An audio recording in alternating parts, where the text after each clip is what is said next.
नमस्कार, स्वागत है आपका हमारे YouTube चैनल पर। आज हम आपको एक ऐसी आवाज़ सुनाने जा रहे हैं जो सिर्फ शब्द नहीं, बल्कि दशकों का दर्द, अटूट धैर्य और एक अनकही पिड्डा का महाकाव्य है। यह उस पीरही की आवाज़ है जिसने अपनी जवानी इस मुल्क को बनाने में लगा दी और आज अपनी जिंदगी के आखिरी पर डीडी हाउ पर अपनी ही जमा की हुई पूंजी से एक सम्मानजनक पेंशन पाने के लिए एक धर्म युद्ध लड़ रही है। यह EPS 95 पेंशन धारकों के संघर्ष की वह गाथा है जो अब आश्वासन और वादों के चक्रव्यूह को तोड़ी टीच कर निर्णायक मुद्दे पर खद्दी हुई है। आज हम उस आवाज के पीछे के दर्द को आपके सामने रखना चाहते हैं और इसकी शुरुआत हम उनके शब्दों से ही करते हैं जिसमें उन्होंने सबसे पहले लोकतंत्र के चौथे स्तंभ यानी मीडिया का आभार व्यक्त किया है। उन्होंने कहा, मीडिया के मेरे सभी भाई बहनों को मेरा बहुत बहुत प्रणाम। आपने इस आंदोलन को हरदम संवारा है, इसे अपनी कलम और कैमरे की ताकत से आगे बढ़ाया है। यह गरीब, असहाय और वृद्ध लोगों की वह दबी हुई आवाज थी जिसे आपने अपनी अथक मेहनत से हुकूमत के बंद दरवाजों तक पहुंचाया है। यह आभार केवल एक औपचारिकता नहीं, बल्कि इस बात की स्वीकृति है कि कैसे एक जन आंदोलन और एक स्वतंत्र प्रेस मिलकर लोकतंत्र को जिंदा रखते हैं। यह संघर्ष कोई चंद महीनों की कहानी नहीं है, इसकी जड़ें एक दशक गहरी हैं। इस आंदोलन के नेतृत्व ने याद करते हुए बताया कि आज इस लड़ाई को तकरीबन 10 साल का लंबा अरसा बीत चुका है। पहली चिंगारी तब भद्रदहाज की थी जब 26 जुलाई 2015 को पहला मोर्चा निकाला गया था, जबकि संगठनात्मक ढांचे की औपचारिक स्थापना 17 जून को हुई। यानी संगठित रूप से आंदोलन को चलते हुए भी आज पूरे 8 साल हो चुके हैं। 8 साल एक लंबा समय जिसमें एक पूरी पीढ़ी ही बदल जाती है, लेकिन इन वृद्ध सेनानियों का संकल्प नहीं बदला। और यह संघर्ष किन लोगों ने किया है, यह इस कहानी का सबसे मार्मिक पहलू है। यह लड़ाई उन लोगों ने लड़ी है जिनके पास ना तो लड़ने के लिए पैसा है, ना ही साथ देने के लिए अच्छा आरोग्य है, जिनकी शक्ति और उम्र दोनों जवाब दे चुकी हैं। ऐसे असहाय और कमजोर लोगों ने अपने हक और स्वाभिमान के लिए एक बहुत बद्दी, एक निर्मम और क्रूर कही जाने वाली सिस्टम के खिलाफ जंग का ऐलान किया। यह लड़ाई किसी आधुनिक रामायण या महाभारत से कम नहीं है, जहां एक तरफ संसाधनों से लैस एक शक्तिशाली तंत्र है और दूसरी तरफ अपने जीवन की सांझ में खड़े निहत वृद्धजन। इसीलिए इस लड़ाई का जीतना केवल इन पेंशनरों के लिए ही नहीं, बल्कि स्वयं लोकतंत्र के भविष्य के लिए भी अत्यंत आवश्यक है। अगर इस संघर्ष की जीत होती है तो यह भारत के लोकतंत्र की जीत होगी, यह निश्चित है। लेकिन इतने विराट और अथक संघर्ष के बाद भी जब परिणाम शून्य नजर आता है तो चिंता होना स्वाभाविक है। आज पेंशन धारकों के मन में एक प्रचंड रोष है, एक गहरी नाराजगी है इस पूरी व्यवस्था के प्रति, इस सरकार के प्रति। ऐसा नहीं है कि सरकार ने उनकी मांगों को कभी स्वीकारा नहीं, हर बार उन्हें आश्वासन दिए गए और आश्वासनों के जवाब में केवल और आश्वासन ही मिले। यह आश्वासन किसी छोटे मोटे अधिकारी से नहीं, बल्कि देश के सर्वोच्च नेतृत्व से मिले। इस आंदोलन के प्रतिनिधियों की देश की माननीय प्रधानमंत्री जी से 2 बार व्यक्तिगत मुलाकात हुई। देश की वित्त मंत्री आदरणीय निर्मला सीतारमण जी से 3 बार बैठकें हुई। इन 8 सालों में 4 श्रम मंत्री बदले और हर एक के साथ बैठकों और चर्चाओं का दौर चला। बंगारू दत्तात्रेय जी से लेकर संतोष कुमार गंगवार जी तक, फिर भूपेंद्र यादव जी और अब वर्तमान में आदरणीय मनसुख भाई मांडविया जी तक, चारों श्रम मंत्रियों के साथ विस्तृत मुलाकातें हुई। इन बैठकों में पावर पॉइंट प्रेजेंटेशन के माध्यम से पूरे आंकड़ियों के साथ यह समझाया गया कि यह समस्या कितनी गंभीर है और इसका समाधान क्यों जरूरी है। यह सिलसिला केवल राजनीतिक नेतृत्व तक ही सीमित नहीं रहा। नौकरशाही के जिन सर्वोच्च अधिकारियों के हाथ में नीतियों का क्रियान्वयन होता है, उनके सामने भी इन पेंशनरों ने अपना पक्ष रखा। Cabinet secretary, expenditure secretary, finance secretary और लेबर सेक्रेटरी जैसे शीर्ष अधिकारियों के सामने पूरा डाटा और पावर पॉइंट प्रेजेंटेशन प्रस्तुत किए गए और हर किसी ने, प्रधानमंत्री जी से लेकर हर एक सचिव तक, इस बात को माना है, इस तथ्य को स्वीकार किया है कि यह समस्या वास्तव में बहुत बड़ी है और इसका एक सम्मानजनक हल निकालना नितांत आवश्यक है। यहां तक कि लोकतंत्र के मंदिर यानी संसद ने भी इनकी आवाज को अनसुना नहीं किया। Parliamentary standing committee on labour यानी श्रम मामलों की संसदीय स्थायी समिति ने इन पेंशनरों के प्रतिनिधियों को संसद में बुलाकर उनकी गवाही ली, उनकी विटनेसेस ली, और उस गवाही के आधार पर समिति ने भी यह सिफारिश की है कि भारत सरकार को इस पेंशन योजना में अपना अंशदान, अपना कंट्रीब्यूशन बढ़ाना चाहिए और इन पेंशनरों की R7,500 और उस पर महंगाई भत्ते की मांग को पूरा किया जाना चाहिए, जो 2 बूढ़े लोगों के सम्मान से जीने के लिए एक बहुत ही तर्कसंगत और न्यूनतम मांग है। यह केवल एक समिति की रिपोर्ट नहीं है। देश भर के सभी पार्टियों के 100 से भी ज्यादा सांसदों ने पार्टी लाइन से ऊपर उठकर संसद के दोनों सदनों में इन वृद्धों का प्रश्न उठाया है। इन सांसदों में भारतीय जनता पार्टी के भी सांसद हैं, कांग्रेस के भी हैं और अन्य सभी प्रमुख दलों के सांसद शामिल हैं।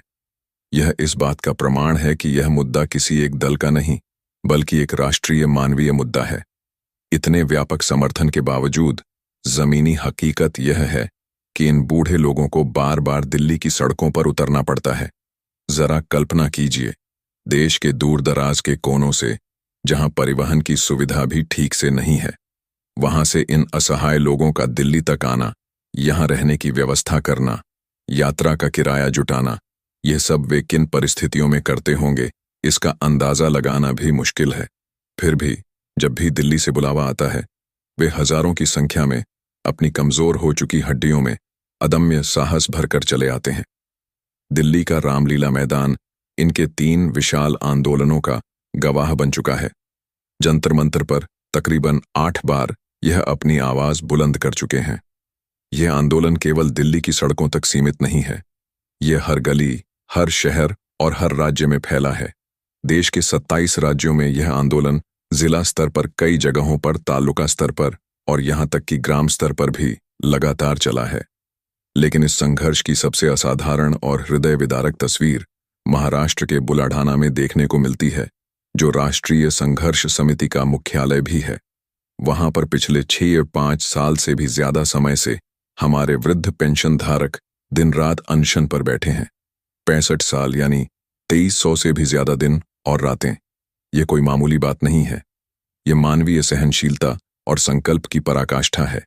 इस अनशन में 80 साल की माताएं हैं, 70-75 साल के बुजुर्ग हैं, जो अपने हक के लिए दिन रात एक ही स्थान पर बैठकर प्रार्थना कर रहे हैं।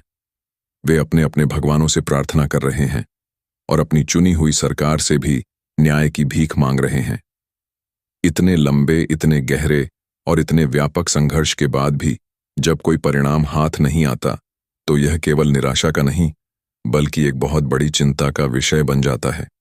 यह एक ऐसा विषय है जो लोगों की आस्था को लोकतंत्र जैसी महान व्यवस्था से हिला सकता है।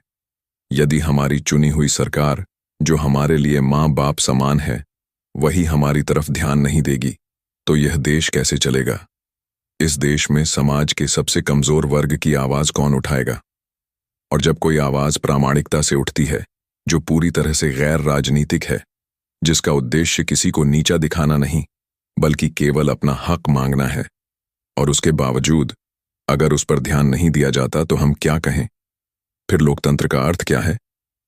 लोकतंत्र का मूल सिद्धांत तो यही है कि जो समाज का सबसे कमजोर वर्ग है, उसे सहारा दो, उसे बढ़ावा दो। लेकिन यहां तो हमारा ही पैसा आपके पास जमा होने के बावजूद हमें नजरअंदाज किया जा रहा है। यह इस देश के लिए और हमारे लोकतंत्र के लिए एक बहुत बड़ी त्रासदी है। भावनाओं को समझिए। उन्हें यह भली भांति मालूम है कि वे कुछ सालों में या शायद कुछ महीनों में इस दुनिया से चले जाएंगे। फिर भी वे लड़च रहे हैं। उनका दुख, उनका दर्द इतना गहरा है, और अगर सरकार इस दर्द को, इस पीतहा को नहीं समझ पाती, तो हम यह संवेदनशीलता कहां ढूंढे? कहां है हमारे भगवान?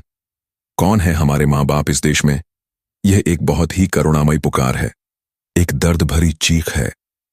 अगर सरकार ने इस पुकार को अनदेखा किया, तो इसका परिणाम यह होगा कि यह बूढ़े लोग मरते मरते इस सिस्टम को श्राप देकर मरेंगे। यह एक बहुत बड़ और भयानक त्रासदी होगी। इस मंच के माध्यम से हम सरकार से प्रार्थना करते हैं कि बहुत हो गया, अब हमारे धैर्य का और अंत मत देखिए। एक अनुमानित और परिकलित आंकड़े के अनुसार हमारे लगभग 200 पेंशन धारक रोजाना मर रहे हैं। 200 परिवार रोजाना अपने मुखिया को खो रहे हैं बिना न्याय मिले। इसके बावजूद अगर आप हमारा काम नहीं कर रहे हैं तो आप किसका काम कर रहे हैं? यह विषय पूरी तरह से अंत्योदय का विषय है। अंत्योदय यानी कतार में खड्डे अंतिम व्यक्ति का उदय। वह आखिरी आदमी जिसके पास ना पैसा है, ना उम्र है, ना आरोग्य है। वह आदमी अपनी गुहार लेकर कहाँ जाएगा? इससे बद्धा अंत्योदय का अवसर आपके लिए और क्या हो सकता है? अगर आप यह नहीं कर पाते हैं तो आप क्या कर सकते हैं? यह हमारा सरकार से एक सीधा सवाल भी है। आश्वासन तो आपने बहुत दिए। पिछले महीने यानी जून में 19 जून को आदरणीय श्रम मंत्री जी ने हमें फिर से बुलाया। लगभग 1 घंटे की विस्तृत चर्चा हुई। उन्होंने स्पष्ट रूप से कहा कि मेरी तरफ से सारा हिसाब किताब साफ है। मैं आपका पेंशन बढ़ाने के पक्ष में हूं और आपकी पेंशन हम जल्दी से जल्दी बढ़ाएंगे। यह सुनकर एक उम्मीद जगी। हमने 1 महीना इंतजार किया, 1.5 महीना इंतजार किया, लेकिन जब कुछ नहीं हुआ और 21 जुलाई से संसद का सत्र शुरू हो गया तो हमने उन्हें सूचित किया कि अगर 31 जुलाई तक हमारा काम नहीं होता है, जो कि नहीं हुआ, तो हम 4 और 5 अगस्त को जंतर मंतर पर एक विशाल आंदोलन करेंगे। यह कोई शौक नहीं है हमें। इन बूढ़े लोगों को बार बार दिल्ली बुलाकर आंदोलन कराना यह कोई अच्छी बात नहीं है। हम कोई राजनीतिक पार्टी नहीं है जो आपसे वोट मांग रहे हैं। हम तो केवल अपना संवैधानिक और मानवीय हक मांग रहे हैं, और अगर एक चुनी हुई सरकार होने के बावजूद आप हमारा हक नहीं दे सकते तो यह बहुत ही बुरी बात है। इससे बुरी बात और कोई नहीं हो सकती कि इस देश का बुजुर्ग जिसने इस देश को बनाया वह भूखा और श्राप देते मरे। इसलिए सरकार से आपके माध्यम से एक बार फिर प्रार्थना है कि अब और अंत मत देखिए। हमारे जो भी आप करना चाहते हैं जल्दी कीजिए। हमारी मांग 8,500 और महंगाई भत्ते की है। सरकार या तो वह दे या सरकार जो भी देगी हम लेंगे। लेकिन एक बात स्पष्ट है, यह लड़ाई हमारी मांग पूरी होने तक जारी रहेगी, क्योंकि 2 बूढ़े लोगों को आज के समय में जीने के लिए कम से कम 8,500 महीने का भत्ता लगता है। इससे कम में गुजारा संभव नहीं है। फिर भी आप जो भी देंगे हमें लेना पड़ा ढेगा, क्योंकि हमारे लोग भूखे मर रहे हैं। हम यह अहंकार नहीं करेंगे कि हम इतना नहीं लेंगे या उतना नहीं लेंगे। आप एक भी देंगे तो हम लेंगे, लेकिन हमारी लट 2.5 8,500 और महंगाई भत्ता मिलने तक जारी रहेगी, अनवरत जारी रहेगी। और फिर देखिए, आप अपनी क्रूर सिस्टम की संवेदनशीलता देखिए और हम मरते हुए लोगों का जज्बा देखिए। यह भी हम इस देश को दिखाएंगे कि देखो हमारे महान देश में आज क्या हो रहा है। बस इतना ही कहूंगा। धन्यवाद।